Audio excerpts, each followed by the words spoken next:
Yes. Hello, good afternoon. Welcome to the 6th workshop. Hi, good to see you. If you can all put your camera on, yes. Hello, hello. So, last week we finalized our story on capital structure, and today there's a complete different topic on the menu, namely options. So you had it in yesterday's lecture with Florian. How was that for you? What did you think? Good? And the content, what did you think? Was it easy, regular, challenging?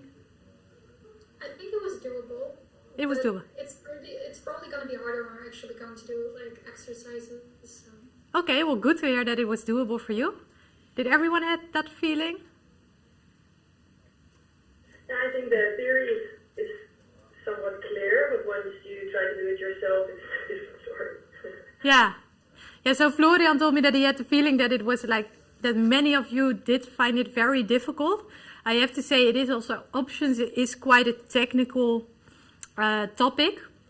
So in every year, like many students just like struggle with options because it's much more technical and not always that intuitive. Although we try to make it as intuitive as possible, it's just a bit more technical. At the same time, it's also a really cool topic because it's really like real life knowledge that you can apply right away. So if you're into option trading, you can seriously apply this knowledge. So it's technical, a bit complicated, but also really cool and fun. But what I discussed with Florian is, so I had those 4 questions posted, of course, on Monday to cover with you today. He said, well, I didn't finish, like I came to half of what I wanted, what I planned to do in the lecture. So you covered replicating portfolio with him yesterday, but you didn't get further than 1 period. So I am going to cover today with you the 2 periods replicating portfolio to make sure that you really understand that. Black Scholes was not discussed yesterday, but I'm going to introduce it. This is another pricing model. Then risk neutral pricing was not yet discussed yesterday. And there I really think it's better if Florian first introduces it. So that will be covered in the lecture next week. And then I will also bring it to next week. Forward and futures, I will also bring it to next week. So next week is going to be quite busy with risk neutral pricing, forward futures, the whole topic on short-term finance. And then what do we have? Oh yeah, exam tips, because it's the last workshop. On a practical matter, next week's workshop is going to be 1 hour earlier. So it's going to be at 11. Before I forget to say that at the end. Yeah, so again, we're going to start with the quiz, and I will cover the 2 questions, the first 2 questions, which should be doable for you. The other 2, I'm going to post the solutions online, and I recommend you to try to make them after next week's lecture. Yeah, so instead of that, I will take you through the 2-period replicating portfolio example from the lecture slides. Okay. So then the goal of today's workshop is that first of all, that you know how to interpret option quotes. And seriously, you can go to Yahoo Finance, see them, and then it's important that you know what they mean, how to interpret them, and how you can do calculations with them. That you can apply something very important in the context of options, namely put-call parity. And in the end, that you're able to apply all the valuation models for options. So today we're covering replicating portfolio and Black Scholes, and for next week it's also risk neutral pricing. Yeah, so that's the goal. Okay, then we're going to start with our warm-up, so if you can all get ready for that. Okta, can you also put your camera on, and the 542882 JB special guest, can you put your camera on? Then we can make sure we have a nice Zoom audience here. Just mentioned he will do it in half an hour. There are a lot of people around him. Okay. JB, I don't know. Okay. Well, we have 2 for the price of 1 with Vivienne. There's Elena there. Okay. So according to put-call parity, the value of a put option equals, which formula is correct here?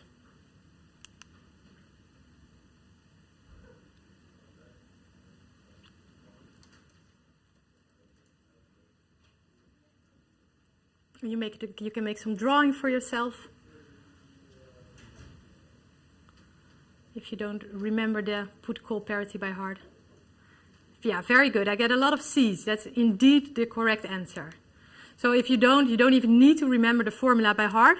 If you just think of, if you draw the payoffs for yourself, a payoff of investing in a stock option, just a straight line up. The payoff of a put, you make money when the stock price drops below the exercise price. So it's this, hockey stick flipped around. And if you combine the two, so the line up first and the line down, you first get a straight line, and a flat one and the one up, you get this famous hockey stick up. This is called protective put strategy, because you make money anyhow. And you can mimic this by investing in a call, plus in an investment in a zero coupon bond equal to the present value of the exercise price, which brings it up to the same exact hockey stick. So put the value of a put plus the underlying stock equals the value of a call plus the present value of the exercise price. So let's practice with that now. So if the price of an option that expires in 3 months, and the stock has a price of 38, the strike price is 35, and the price of a call with similar maturity and strike price is 5.90. Now the risk-free rate is 6% continuously compounded. And the question is, what is then the price of the put option?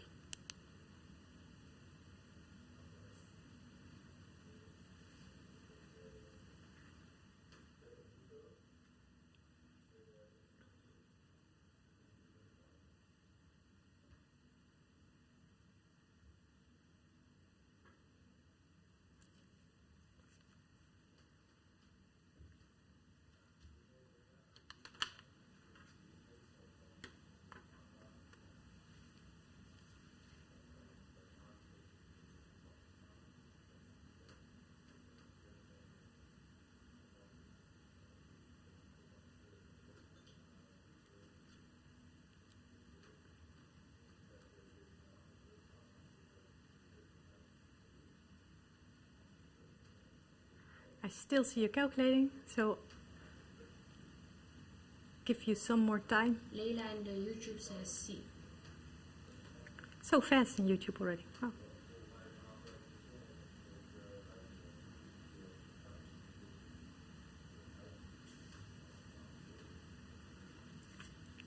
Okay, I'm going to help you out there. It was A, Ling. You were super fast and correct in calculating the right price of the put.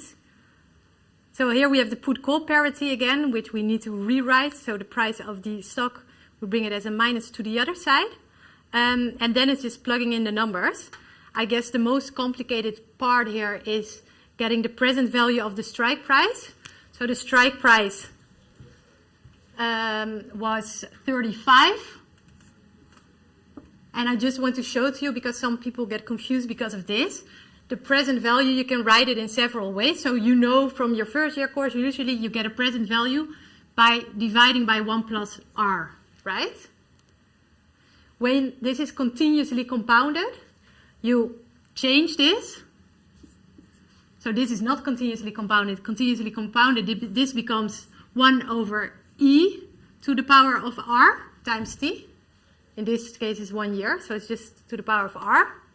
If we use the numbers that we have now, we will get 35 over e to the power of 6%.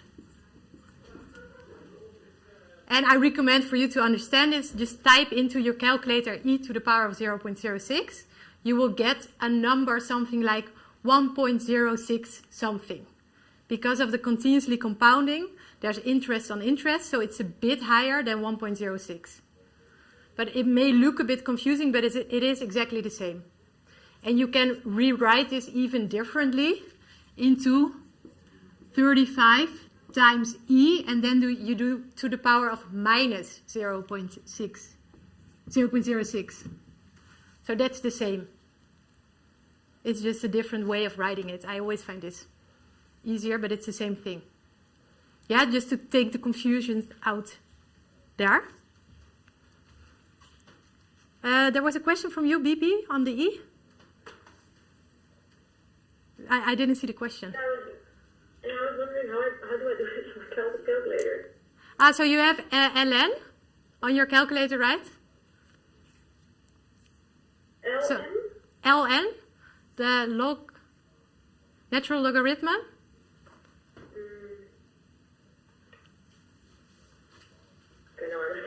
Okay, there should be an ln, and it's just the opposite of that. It's Euler's vector. Okay.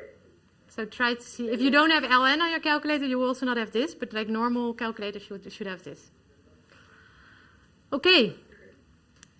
So let's continue. This is really cool because this is data I took from Yahoo Finance on Monday. I think the price for Facebook increased a bit, but on Monday, the price per share for Facebook was $277.81. Now the question is, what is the lower bound of a call option on Facebook with a strike price of $270? And I'm talking about the call option expiring on December 18th. What is the lower bound for this option? So what is the minimum price that this option should have?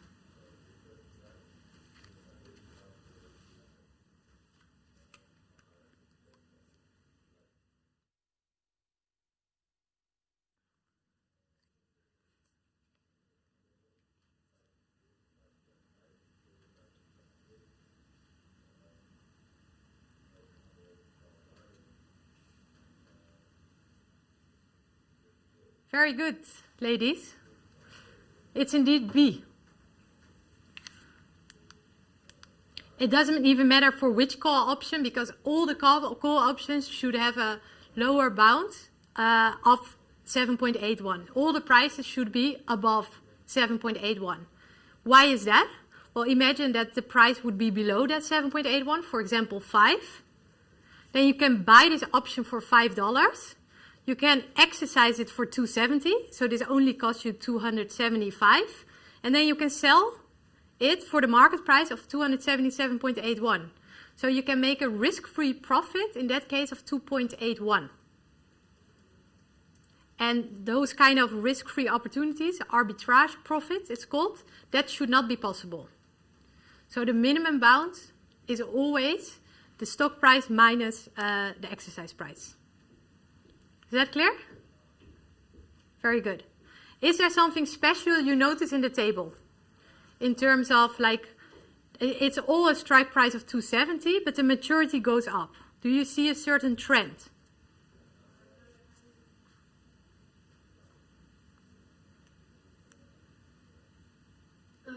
When the maturity goes up, you can also see that the calls and the puts goes up.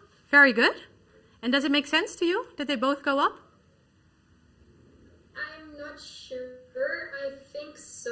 I would say maybe because it will become more worth in the future, so it has to go up as well.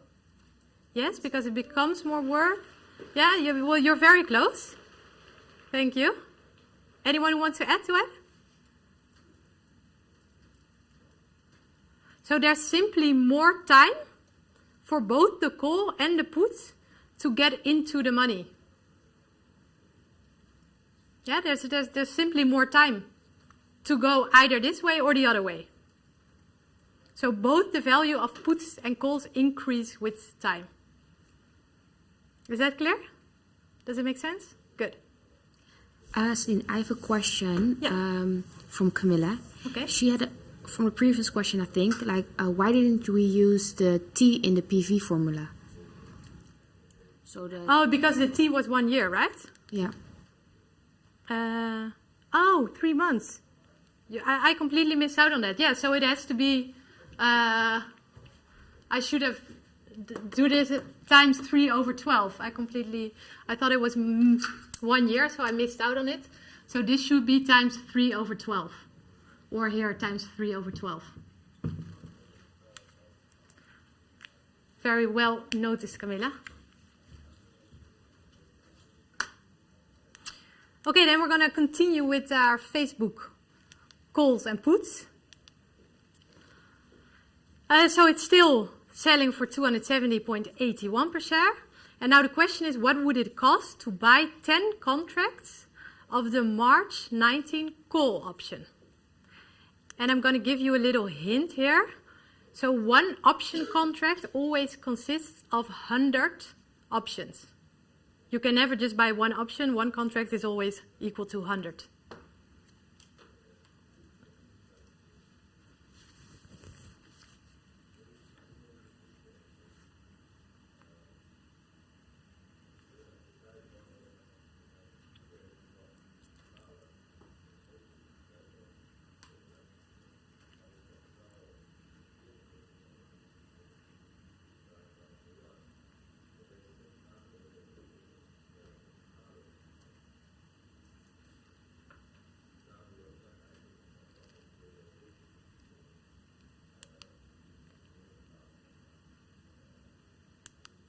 So, yes, exactly. Lisette came in now. D is indeed the correct answer.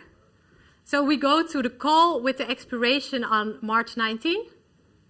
One would cost you $26.01. We're talking about 10 contracts, each consisting out of 100.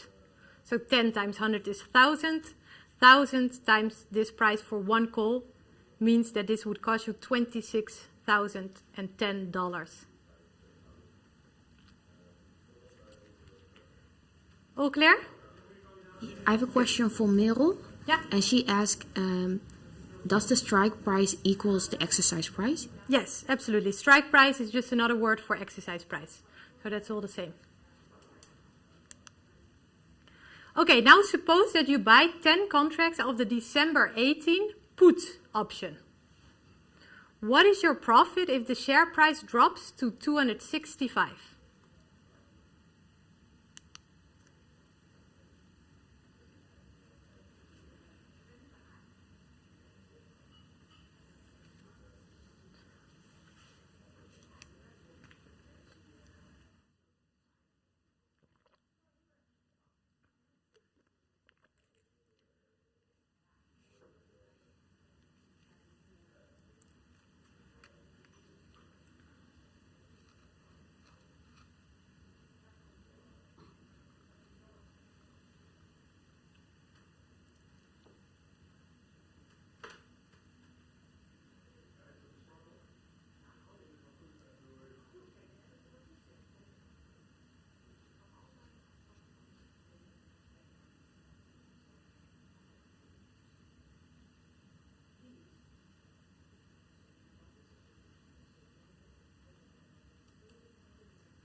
I'm going to help you a bit. I see you looking a bit puzzled.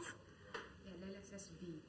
Okay, so we have one in YouTube that was very quick. Okay, so we were talking about the 18 December put option. So this would cost you $5.66 per put option. We have 1,000 of them. So the A answer, that's the cost to buy the put option. But since the share price dropped below the exercise price, you have a gain there, right? And your gain is $5 per put option that you have. So 5 multiplied by 1,000, so your gain is 5,000. Because you're happy, you have the put option, and with a put option you make money when the price drops below the strike price. So you have a gain of 5,000, however you had to buy the contract, which costed you 5,660. So you need to deduct that. And I, that means that your profit is still a bit negative. You would exercise though. So let me show this to you.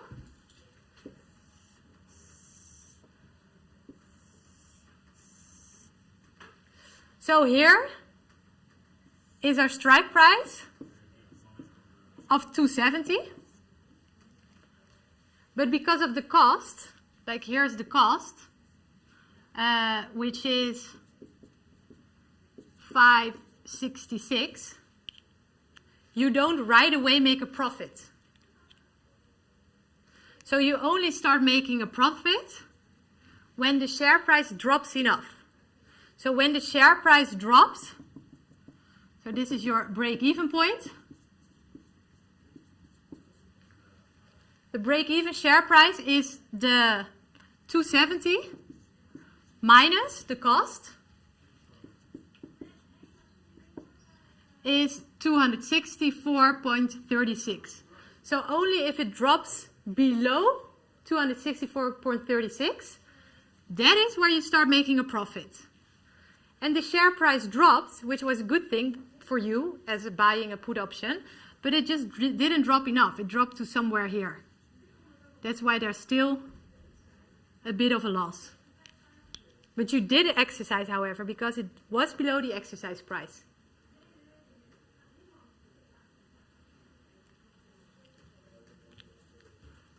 Is that clear? Yes? Okay, so now what would your maximum profit be? So in case Facebook would go bankrupt and you went long in a put option, you bought a put option. So to help you a bit, that's the point over here. The share price of Facebook drops to 0, which is good for you if you bought a put option. What is your maximum profit in that case?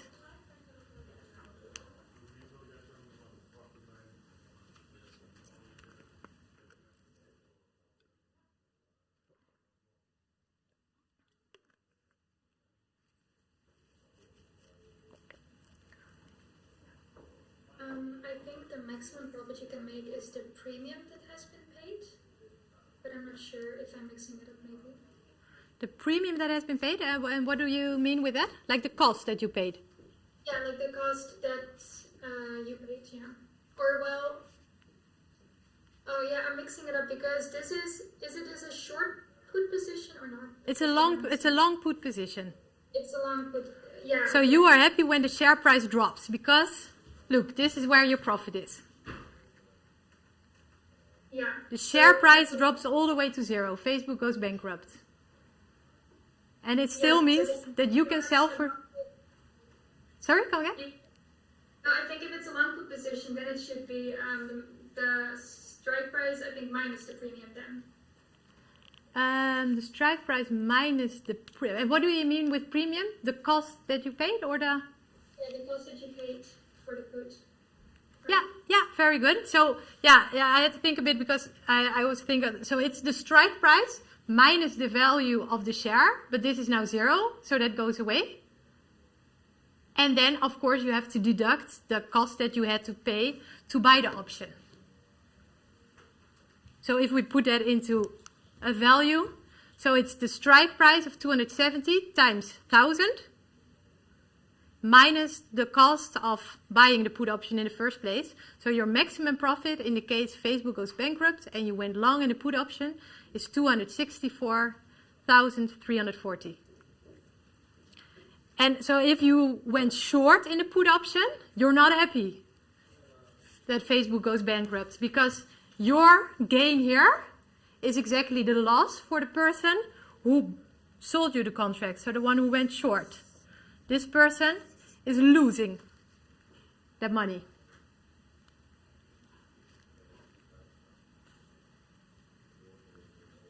Does that make sense? Yeah? Good. Okay, so there are 3 models to price an option. And the question is, which one is most appropriate to price stock options? Is it replicating portfolio, risk-neutral pricing, black skulls, or are they all equally appropriate?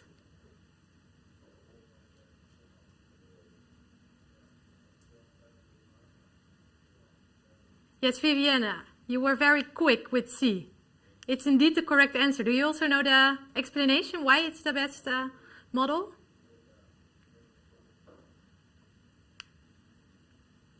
No is also an answer? No? Anyone?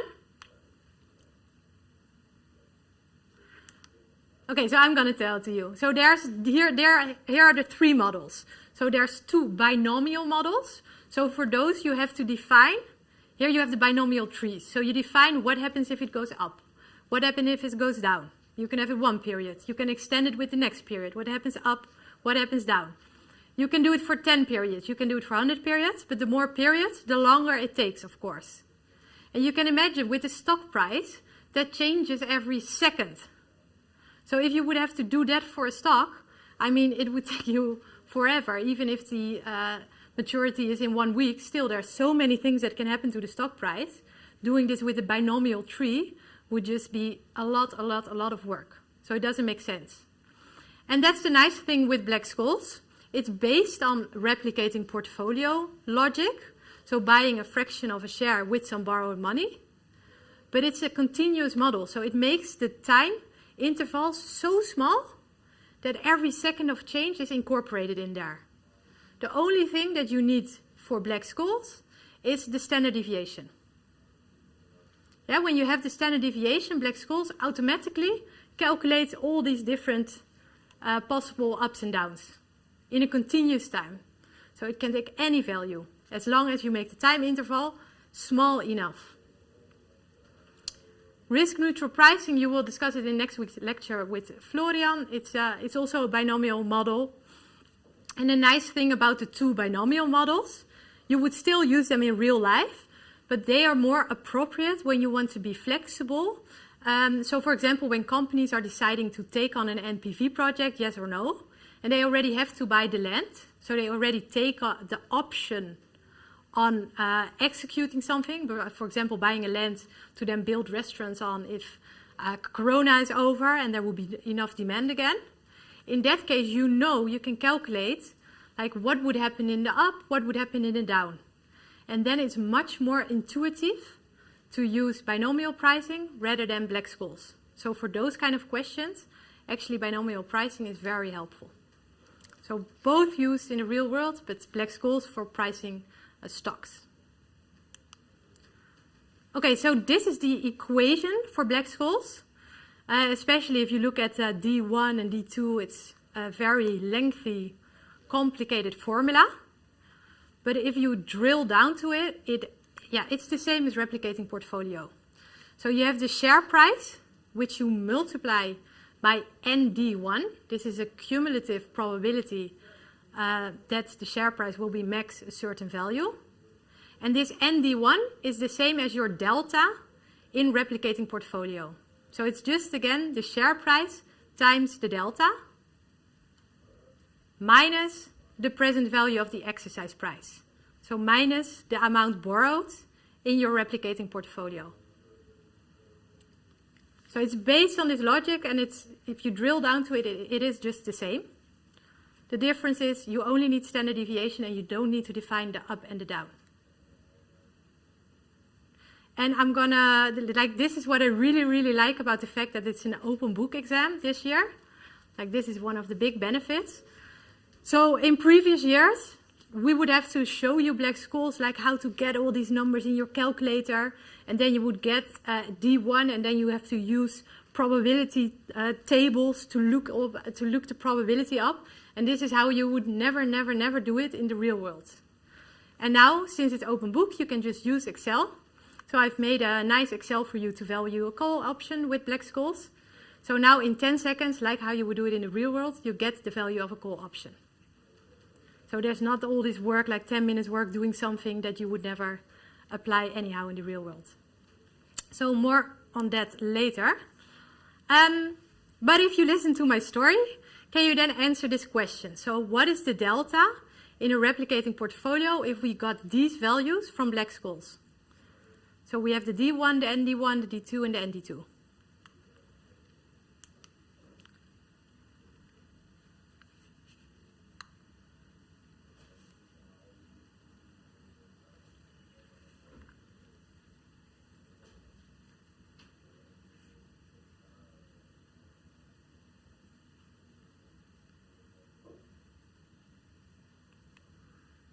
So I'm going to help you a bit on that. There's no...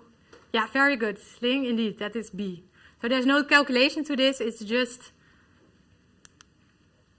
knowing that the Black-Scholes formula can be like kind of transformed, overlaid with the replicating portfolio formula. So the ND1 in Black-Scholes is just your swing in call relative to your swing in stock price, so your delta.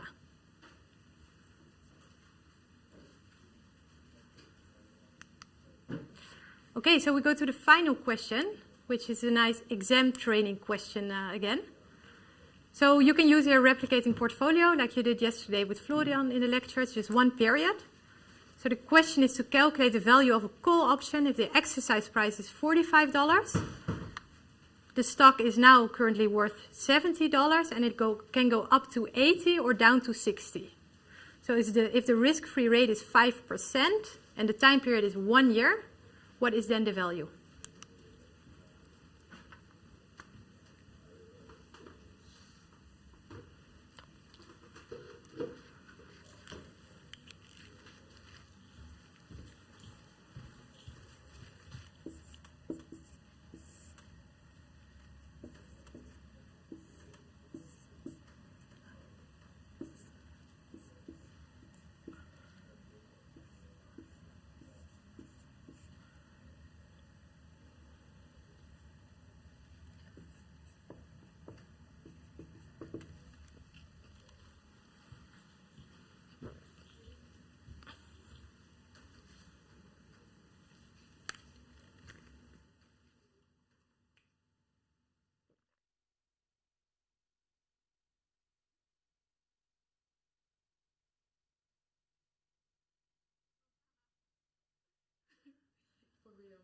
say.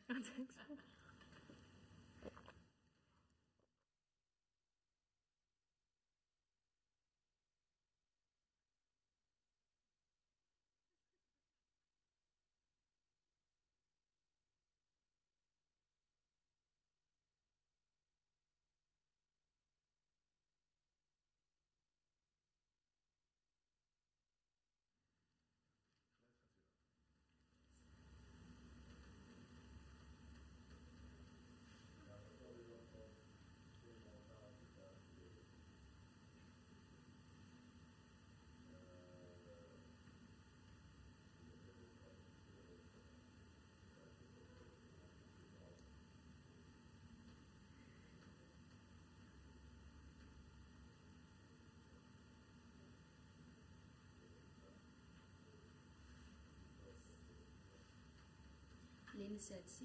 Yes.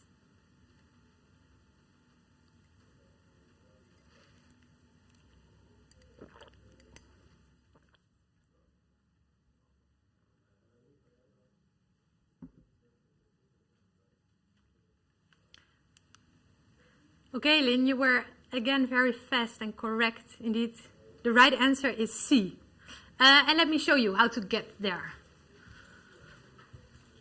So we know the current price is 70, it can go up to 80 or 60, and the exercise price is 45. So what we do before our first step, our step 0, is to say, okay, what's the value of the call in case it goes up at T is 1? So would you exercise if the stock goes up to 80?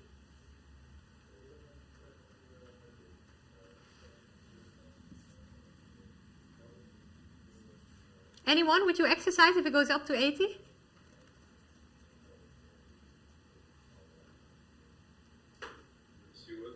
Yes, very good. Why? Because you're getting it for cheaper than the stock price. Exactly. You can then buy it for 45 and sell it for 80. So you buy low, you sell high. So the value then at T is 1 is the 80 minus 45. So it's 35, right? And if it drops to 60, would you exercise?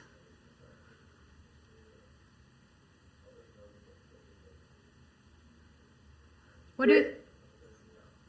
Yes, sir. Come again? Yes? I heard yes. Because then the difference is 15. Very good. Yeah, so often people think, oh, if it drops, you would never exercise. But in this case, it drops to 60. It's still more than a 45. So that's still a difference of 15. Very good. So this kind of story is called that the option is deep in the money. Because the current share price is already so high, so much higher than the exercise price, and whatever happens, you are going to exercise. And when you are going to exercise for sure, your delta is going to be 1, and the amount that you borrow is equal to the present value of the exercise price. And that means that the value of the call is just the value of the share minus the present value of the exercise price. But let me prove this to you with our steps. So in the first step, you calculate the delta. And the delta is the swing in the call value relative to the swing in the share value. Well, the call can be either 35 or 15. So 35 minus 15 is 20. And the share can be worth either 80 or 60. Well, 80 minus 60 is also 20.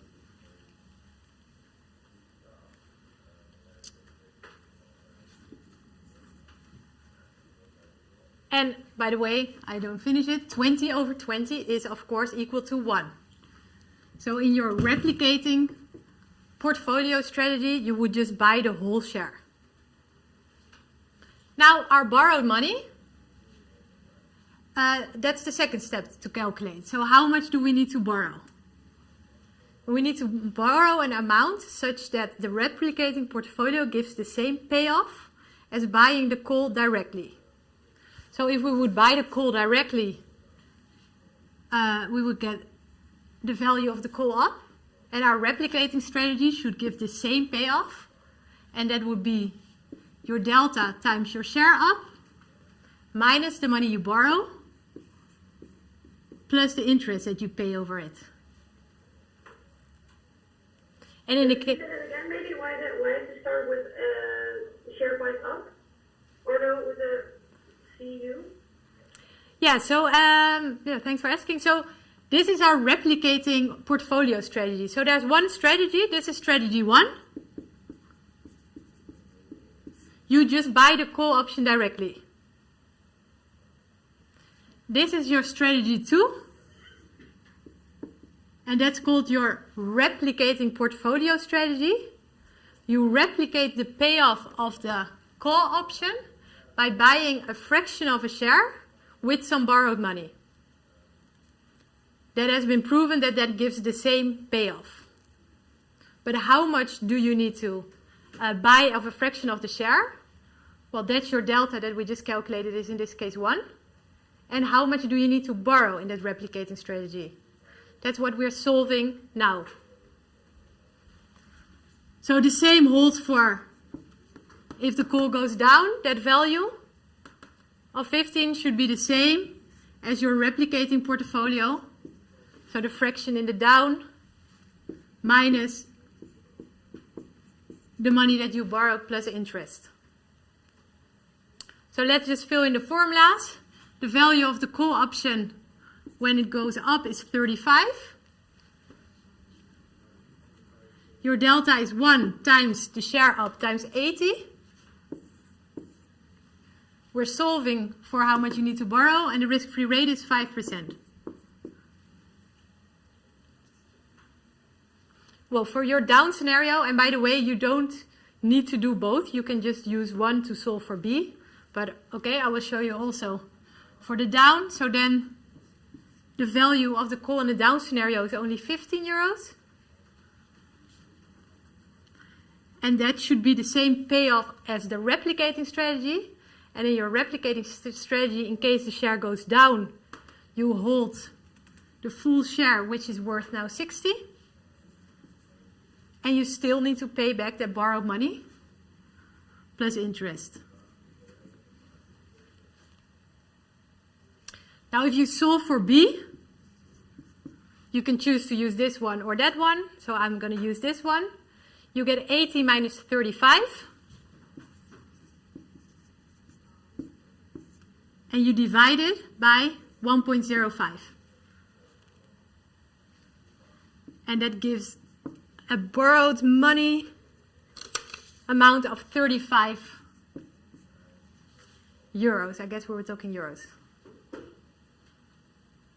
So in step 1, you calculate the delta in your replicating portfolio. Step 2, you calculate the money you need to borrow. And in step 3, we now calculate what that means for the value of the option today. So the value of the option today, so at t equals 0, is the delta times the value of the share today minus the money that you borrow, which is in this case your delta times the share price today minus the money that you borrow.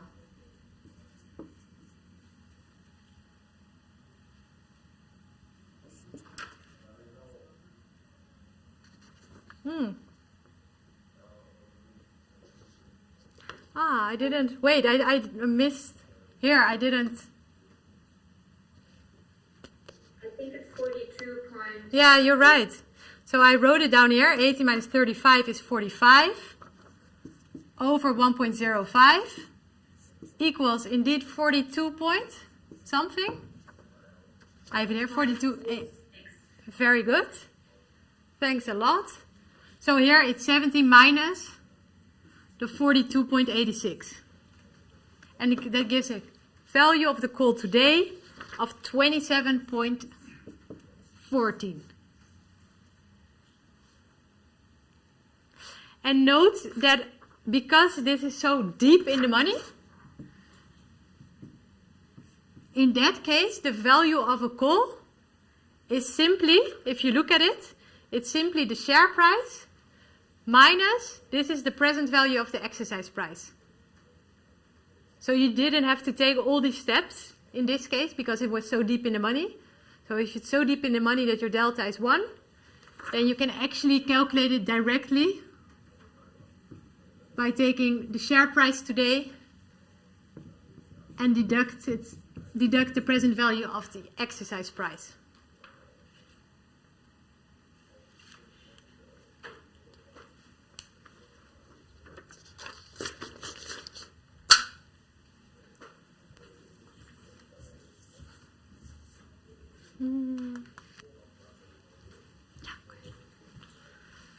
Sorry? Yes, please. Can I have a question? Yeah, sure. But how can we know if the coal is deep in the money or not? Like, is there any threshold that we can kind of... Yeah, so if it will be exercised both in the up and the down, then it means it's so deep in the money that it will be exercised anyhow. Thank you. Sure. Okay, then I propose that we are going to move to, before I move to the question on put call parity and black skulls, that we're going to start with, that we will just continue with replicating portfolio now, but with the 2 periods.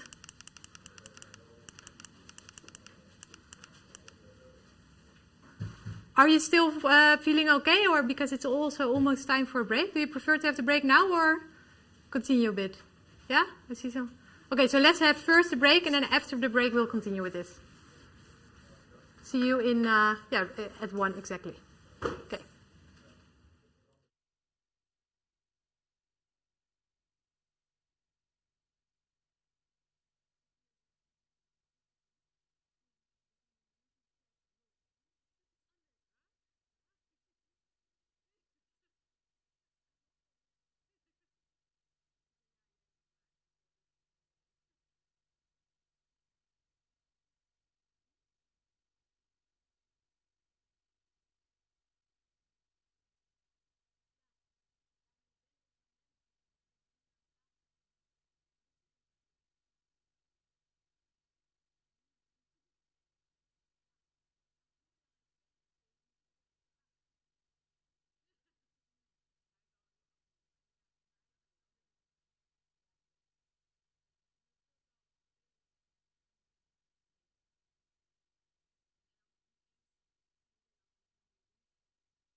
Okay, welcome back. So we are going to work now on a replicating portfolio example, but now there's 2 time periods. So far you've been working on examples with just 1 time period. Now we have 2 time periods. And then you have to work yourself from the back to the beginning. So let's see how that works. The information given is that a share has a current price of 50 euros. The strike price is the same, so it's also 50 euros. Well, it will expire in 2 periods, and the risk-free rate is 11%. Let's draw the binomial tree and then calculate what the value of this option is today. First, a question based on intuition. So you did the 1 period example on exactly this information.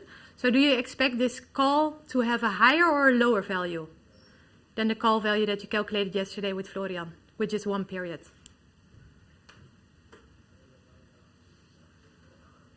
Intuition question, what do you think? It should be higher. Very good. Why? Because there are more time for the call to be in the money. Very good. Very good. Thanks. So the more periods, the higher the value, because there's more time that the share price can get into the money. So above the exercise price. So let's draw it.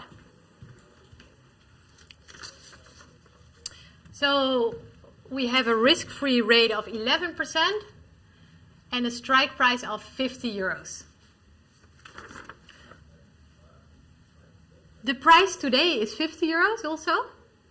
And we know that next period, so this is T is 0. Next period, it can go up to 70 euros or it can go down to 35 euros. This is T is 1.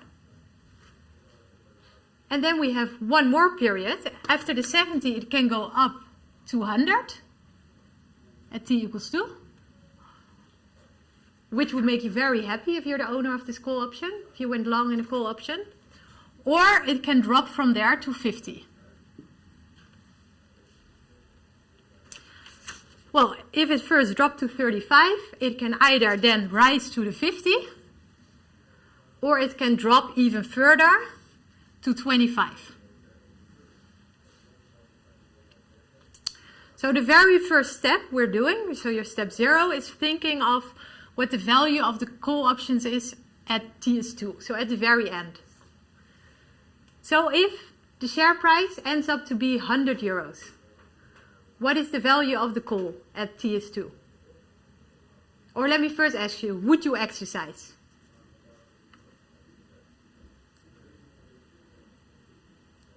Yep. Yes, very good. Why? You can make a price that you can get 50 euros total. Very good, yes. The strike price is 50, so you can buy for as cheap as 50 and then sell right away for 100, because that's the value of the share. So the value at T is 2 is 50. You would exercise.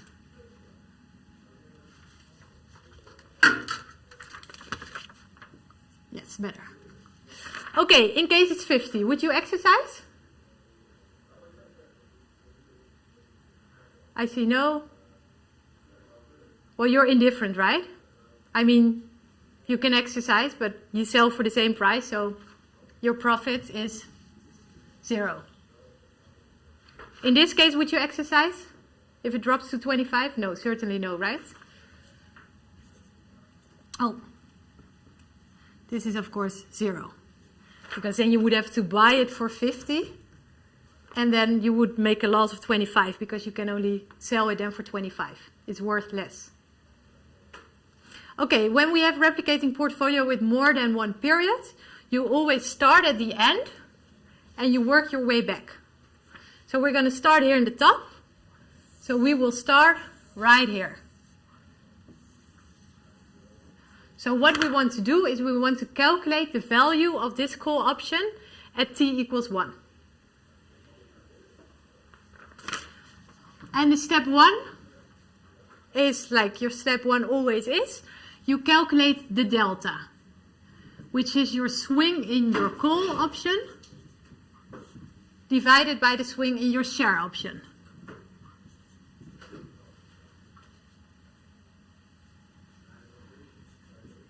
in this case, we have again this deep in the money thing going on. Because the swing in your call option is 50 minus 0. So it's 50. And the swing in your share is 100 minus 50. So 50 over 50 means that your delta is 1. So you would buy the full share. So I hope you remember from the quiz that in that case you can just take, to calculate the value of the call a period before, you can just take the share price minus the present value of the exercise price. But let's just follow all the normal steps to make sure that we're right. So the amount that we borrow is we set the replicating portfolio payoff equal to the payoff of buying the call directly. So in the case of the up scenario, the value of the call is 50. Oh, wait, I'm going to draw. So if it goes up, the value of the call is 50. And that should be the same as buying a fraction of a share. Well, the fraction, we have calculated that to be 1. Should be the same as 1 times the share price if it goes up. So times 100. Minus the money borrowed plus interest. And interest is 11%.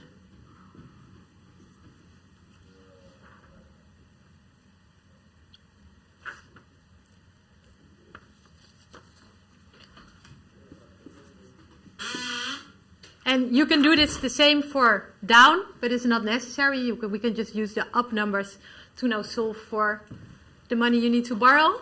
So you borrow 100 minus 50. So you borrow 50 divided by 1.11. And that is 45. Point something, by the way. So I'm rounding here now. I always get these questions like, should we round for the exam? Well, I always recommend to round to 2 digits behind the comma. But we will always make sure that all the answers are far enough from each other that if you did or did not round, I mean, if you did, of course, if you rounded up way too high, then it will be different. But if it's with a bit different rounding, just still the same answer. That's correct. Okay, so that means that what you need to borrow is the present value of the exercise price, you see? And that is, oh, I have calculated that's 45. So now we can do our step 3, and that is calculate the value of the call 1 period before. So that's here.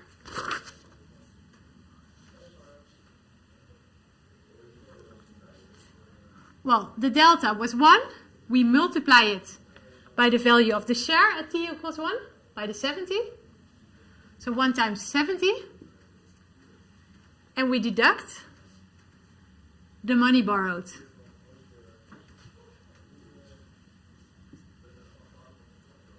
So that gives a call value of 25 euros. So that's what we, let me just do rounds around all the call values. So here, if it goes up at t equals 1, the value of the call is 25 euros. So we have calculated this part now. Now we need to do the same at the bottom here.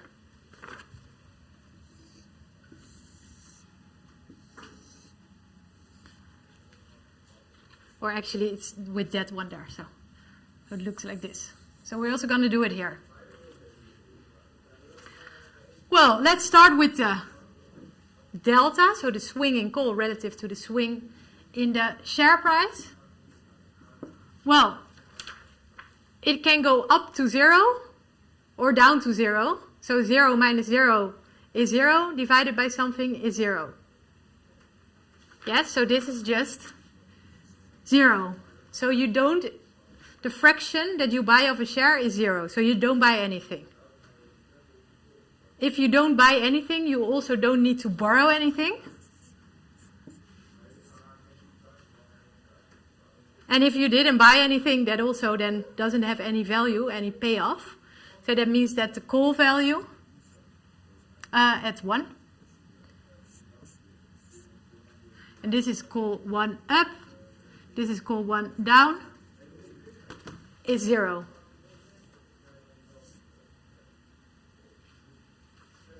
Does that make sense, guys? Yeah? Good. So that's 0. So now that we have this one and that one, we can move to this part here, because we have calculated the call up and the call down. And with that, we can now take the same steps to calculate what the value of the call is at t equals 0. So again, our first step, we calculate the delta, which is the swing in the call, so the 25 minus 0, over the swing in the share price, so 70 minus 35.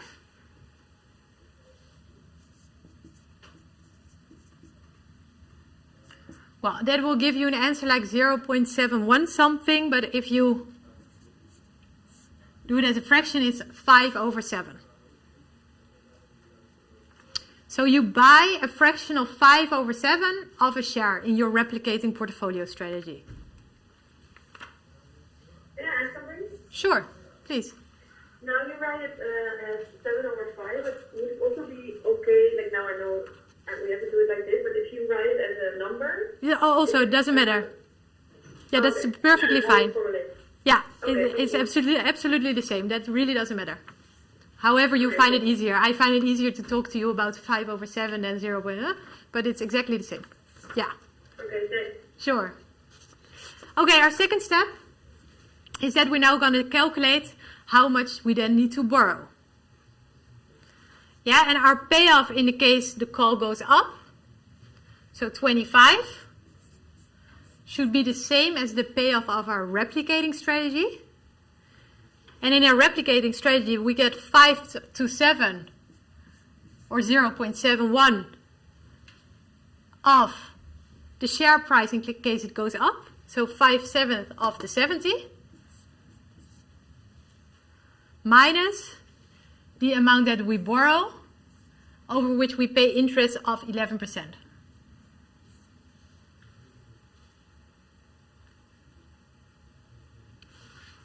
You can do this also for the down. You don't need to do it because it will give you the same B. But if you would write it for the down, you would say the value of the call in the down is 0 if you buy the call directly. And it should be the same as 5 to 7 times 35 minus B times 1.11. And in both cases, if you solve for B, it will give you the same value. So B is 5/7 times 70 minus 25 divided by 1.11. And that is 22.5. And also here, if you do 5 over 7 times 35 minus 22.5 times 1.11, it will be 0.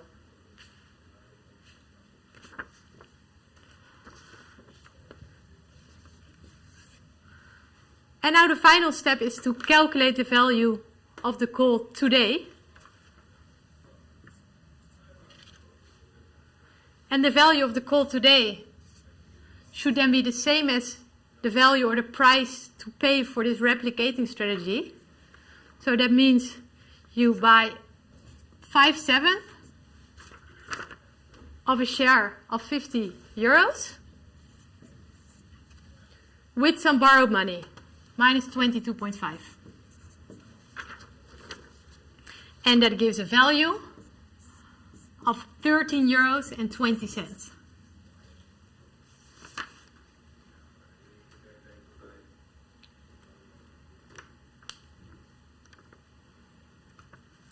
So it's actually, not very different from having it 1 or 2 or 3 or even 4 periods, except for that it takes much longer. But the idea is that you work from the end towards the beginning. So you first do this, and it's always good to put boxes around it so that you don't mix the numbers up. So you first do it here, then there, and then you work yourself back.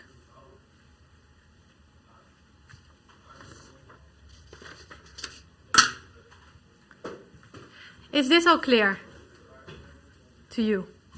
Yeah? Feel comfortable about replicating portfolio? Okay, good. Then I recommend you to do, of the exercises that I posted, you can do 3A, which is solving it with replicating portfolio. Just one period, so I guess this one should be easy for you. So it's a good test if you understood it. And then in my question 4, it's exactly the same as replicating portfolio for a call, but then you do it to value a put option. And to value a put option with replicating portfolio, you do the opposite of what you would do with replicating a call option. So instead of buying a fraction of a share, you sell a fraction of a share, and then you use the proceeds to lend money. Yeah, so you sell and then you lend, which is the opposite of buying and borrowing, of borrow to buy. Yeah, so I think with that knowledge, you will get a negative delta then, representing that you sell instead of buy, and then you can solve for B again, which is then your lending money. And I guess you will be able to figure it out yourself. I will post the answer online after this class. But let's first get to, unless there are any questions more about replicating portfolio, no?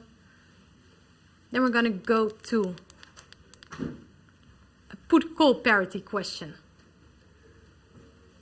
And this one shouldn't be too difficult. This is quite basic. So we have a stock that is selling for $56, and you need to price a call option which will expire in 6 months. The exercise price is equal to the stock price, so also 56, and puts with the same time to expire and same strike price trade for $3. The risk-free rate is 0.5% per month. Now, what is the value of a 6-month call option?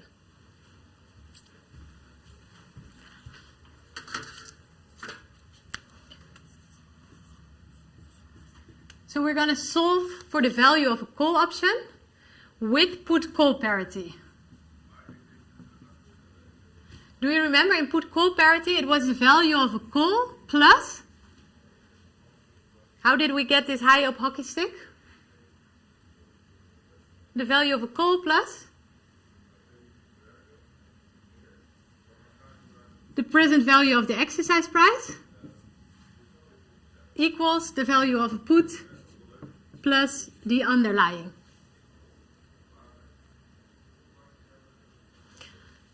Okay, the information that we have is that the stock price is the same as the exercise price, and they are both $56. A price of a put option with a similar time to expiration and a similar strike price is $3. The time to expiration is 6 months. And the risk-free rate is 0.005, because it's 0.5% per month.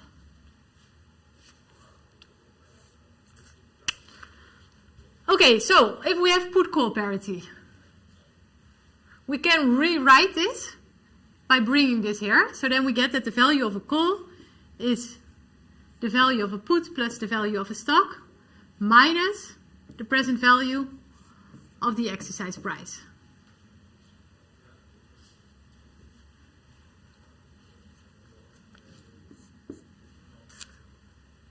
The put is $3.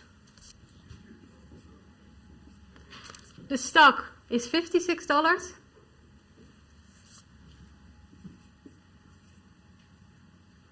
And the present value of the exercise price is 56 divided by 1.0005 to the power of 6, because this was for 1 month and it is for 6 months. Yeah? So if it was continuously compounded, then this would have been 56 divided by e to the power of 0.005 times 6. Well, you can try that in your calculator. It's almost exactly the same. This will be a little bit higher than that one.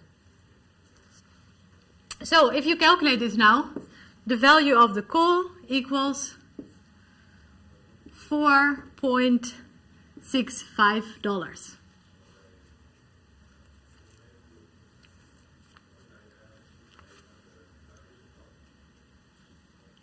So I think in terms of calculation, it's not so difficult. Does it make sense to you that the price of a call is higher than the price of a put, even though the strike price is just equal to the stock price?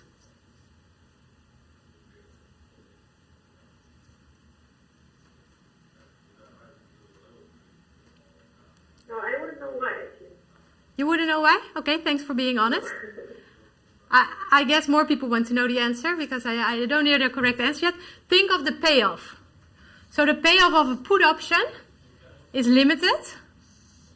So this is your maximum payoff. Remember with this Facebook example in the quiz. So there's a maximum profit that you can make with a put option. Whereas with a stock option,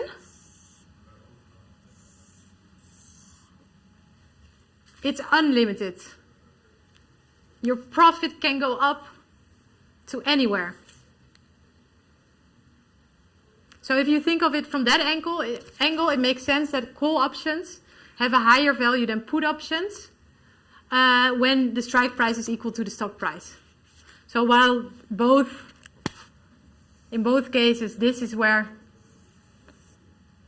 the stock and the strike price is, there's more upside potential to a call option than there is to a put option. Celine, I have a question from Planik. Yeah. He asked whether there is a zero too much in the formula.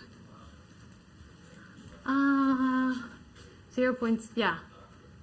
There is a 0 too much, right? Yeah. Here, there's the 0 too much. Because it was 0.5%. Yeah. Which is... Thanks for spotting.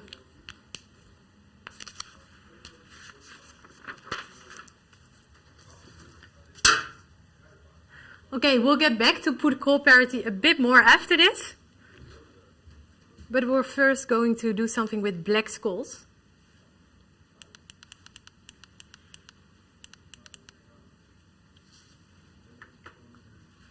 I also have a question from Camilla. She asked, could you please explain in which case we should use E in the PV formula and in which we do not use it? Yeah, so you use E in this formula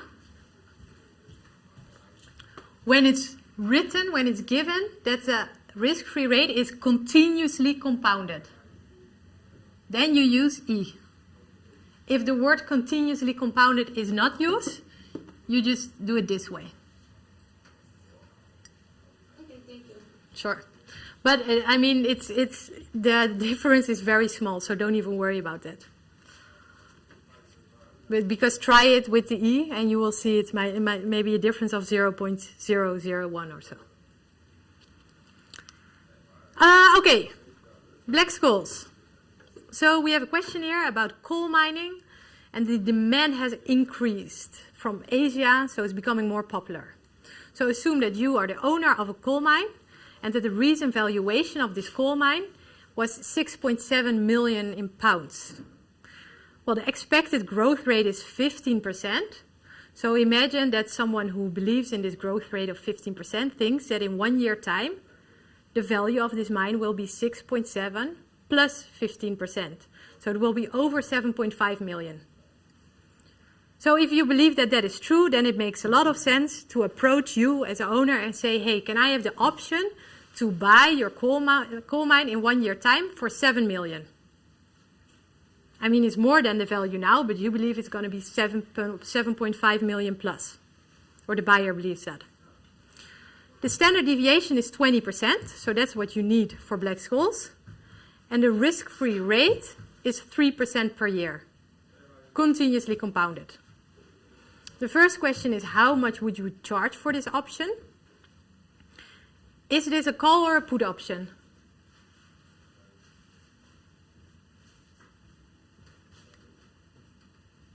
Anyone? So this buyer wants to have the right to buy for 7 million. So the buyer wants to go long in a call option, and you would go then short in the call option. And then, so when we have the value of the call, which we can get from our nice Excel with black skulls, we will use that with put call parity to calculate the value of a put option on this. So let's open Excel.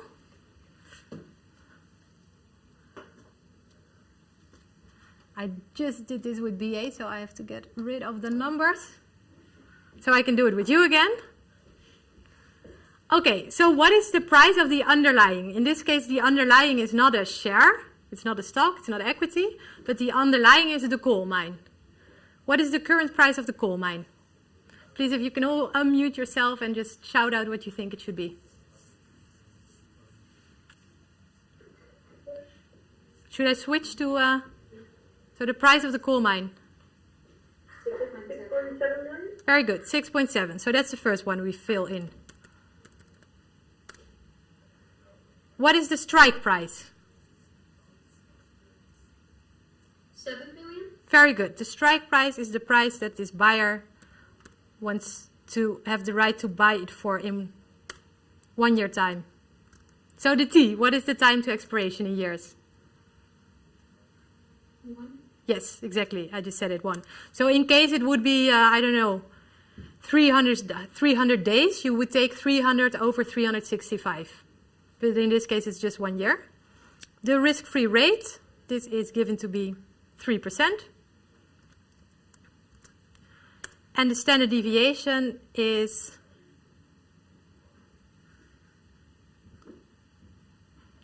20%. very good, 20%.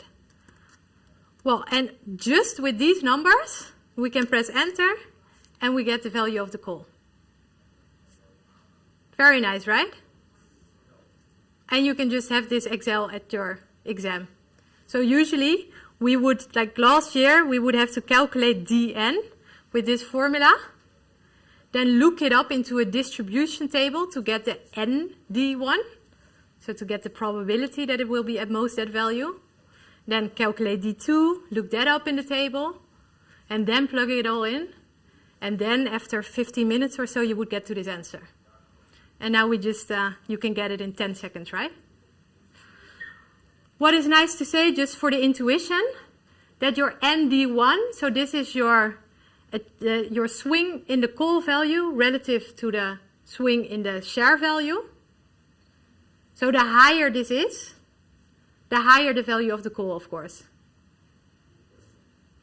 And what's also good to know is that D2 is always smaller than D1.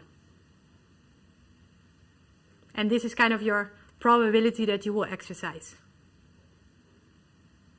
Okay, so let's try some things to see if you understand everything. So in case the share price would go up, would that increase or decrease the call value? So if the coal mine would be worth 7 million today, is that option worth more or less, the call option? More, I think. Very good. Why is that? Because you will still have the right to buy it for the lower price, so the difference will be greater. Yeah, so there's still the strike price of 7 million, and now the chance that it will be above the strike price is just much higher, because your starting point is already much higher. So let's see. Ta-da, it changes to 660. Okay, what if the strike price goes up to, say, 7.5 million? What happens to the value of a call?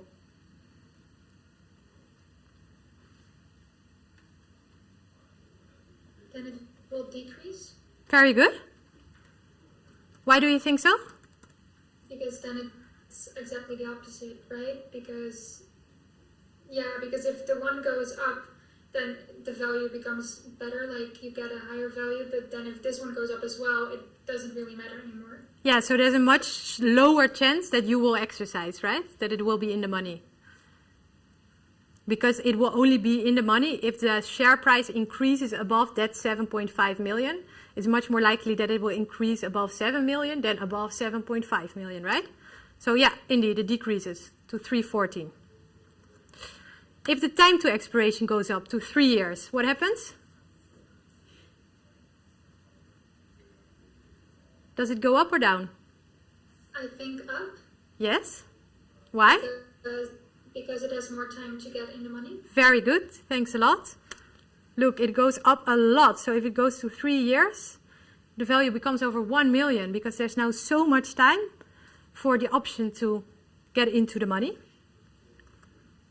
The risk-free rate, if it goes up, this one is the most difficult. It's not so intuitive. So I'll just show you. If the risk-free rate goes up, the call value goes up as well, because the present value of the exercise price goes down, because you discount with a higher risk-free rate. So the present value of the exercise price goes down, so you deduct with a lower number, so the call value goes up. The least intuitive. Okay, the standard deviation. If it goes up, what happens to the call option? The value, does it increase or decrease?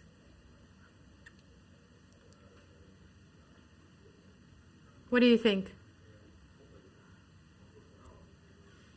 Don't be afraid of making a mistake, because then I'm here to explain. I think the call value should increase. You think it should increase, yeah? And why do you think so? Because, like, the higher the change in share price, the greater the likelihood that, like, the price will be higher than the strike price, I think. Okay, yeah, so you're absolutely right that if the volatility goes up, so if the standard deviation goes up, the value goes up. And I think it's best explained by drawing something. So,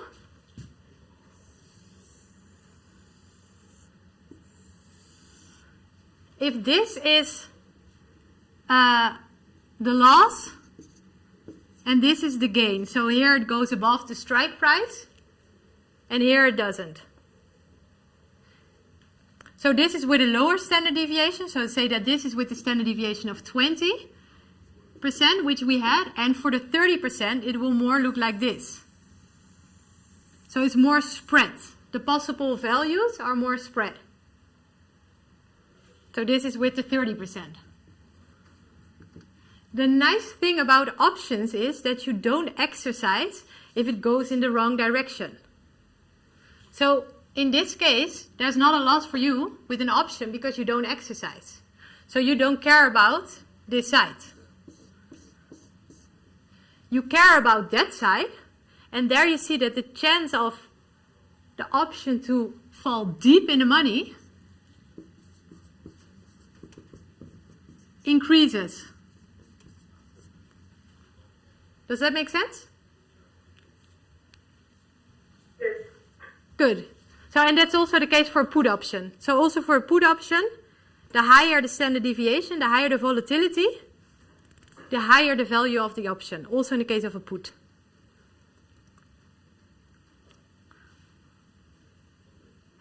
Is Black-Scholes and how you use it in Excel clear to you? Okay, one note is always make sure that with the standard deviation, this is standard deviation. So if you would have the variance, you first take the squared root, right? To plug in standard deviation. Make sure that the risk-free rate is the annual one. The time is also per year. Well, and then it's just plugging in the numbers. Okay, what's really cool with the Excel is you can now use it. So you can go to Facebook or Netflix or Apple, Google Share, and you can just see if the call option that you see quoted on, I don't know, Yahoo Finance is in line with what it should be according to this Black-Scholes Excel. And you will see that it's almost the same, because all those option price are based on Black's calls calculated by analysts in this way. Yeah, so the only thing that changes, like that differs between analysts, is the variance, because you can calculate it in different ways. You can take it from the last year, you can take it from the last month, from the last week, but you know what the risk-free rate is, you know what the time to expiration is, the strike price is given, and the underlying. So the only difference between different analysts in their Black-Scholes valuation is the standard deviation. Okay, so now that we know that the call value to buy this mine for 7 million in 1 year time is 492,000, let's calculate what the put value would be. So the put value is the value of the option to sell this coal mine for 7 million in 1 year time.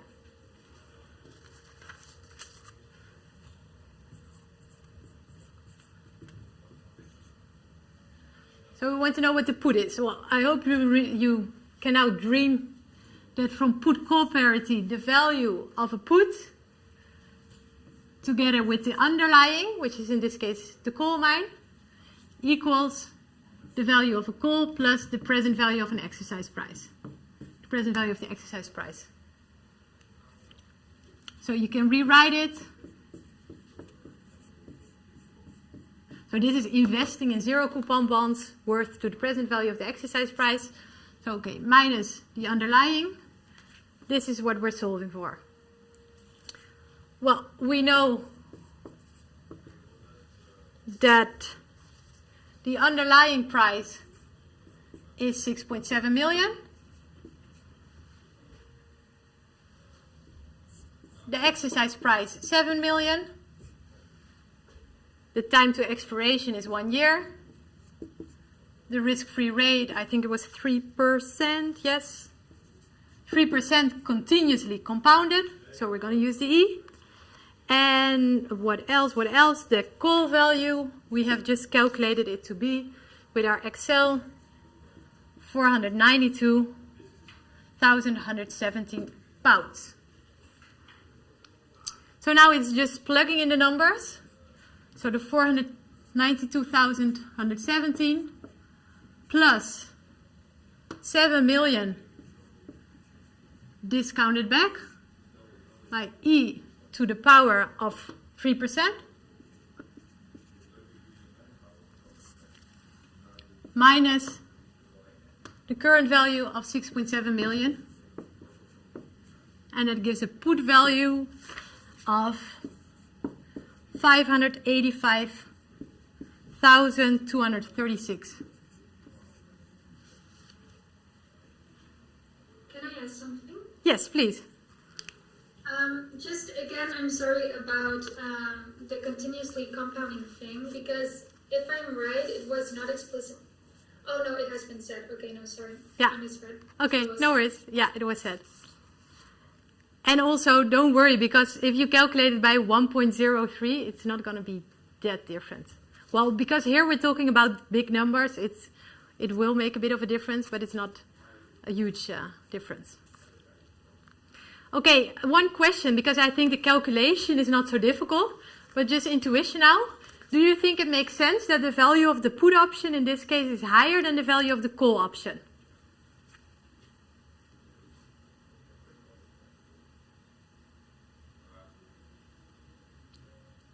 Anyone? Does it make sense to you or not when you look at the numbers? So at this moment, so if we draw the call option, oh, the exercise price is at 7 million and the current share price is somewhere here, right? It's now 6.7. So at this moment, it is in or out of the money? Out of the money? Very good. The call option is out of the money. And how about the put option? Is that out of the money or is it in the money?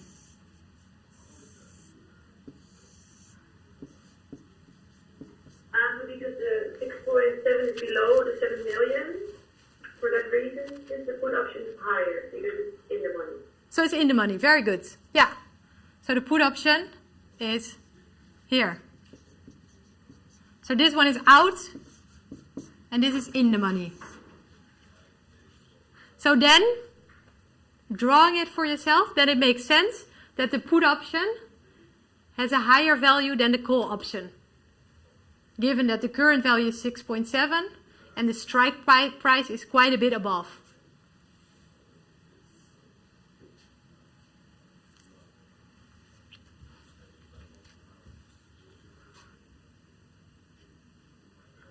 Do you have any questions on this? Also in YouTube chat, maybe questions? No?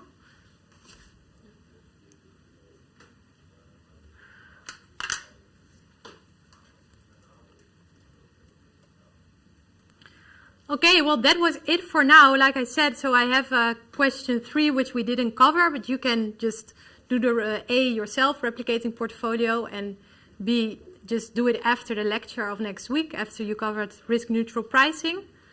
Question 4, you can do it today if you, or Monday, I don't know, if you like to challenge yourself and do the same thing, but then for put option. And then I hope